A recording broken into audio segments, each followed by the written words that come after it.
Richard, patiently wildcard. You have a different perspective. You head an organization called Carers WA, and then as a concept, you work across multiple sectors. And NDIS is part of one of the sectors you're working in.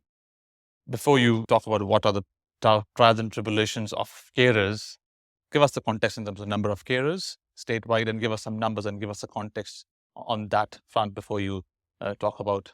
Sure. Thanks, Deb. 320,000. That's a very large number. That's the number of carers in WA. 40,000 of those are young carers aged between the ages of 8 and 24, looking after their siblings and in most cases, looking after their parents. $6.6 billion worth of support that carers provide unpaid across Western Australia. In the Australian context, it's $77 billion worth of care and 2.85 million carers. Now, I'm going to put that into context. 645,000 registered health professionals in Australia, 2.85 million unpaid, unregistered carers. We go home at the end of the day, we've done our 30 hours, 40 hours, 50 hours, and we're absolutely exhausted.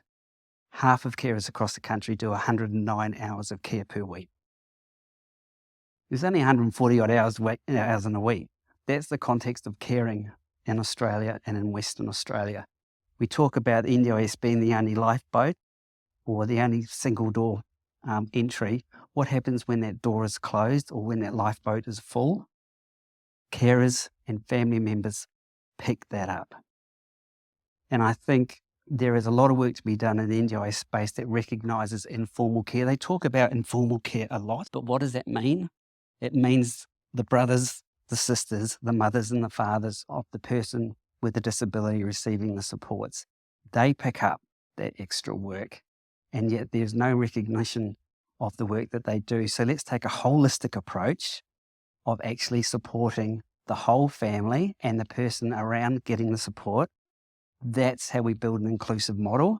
We don't look at it in isolation. We don't look at health, disability, ageing in isolation or in silos. We look at it as a cross-sector issue, and carers underpin that. And you talked about NDIS being the cherry. Care is the cake, the plate that the cake and the cherry sits on. Let's fix that. Let's get some supports in carers. Let's get some recognition building, and we'll stop these admissions to hospital or the readmissions or the inappropriate admissions or the increasing amount of social admissions to hospitals. So let's fix that, because it's a very cheap fix and it's a very quick fix. And then we can start building on underpinning the NDIS with the supports that's required. Thank you. You are a wild card.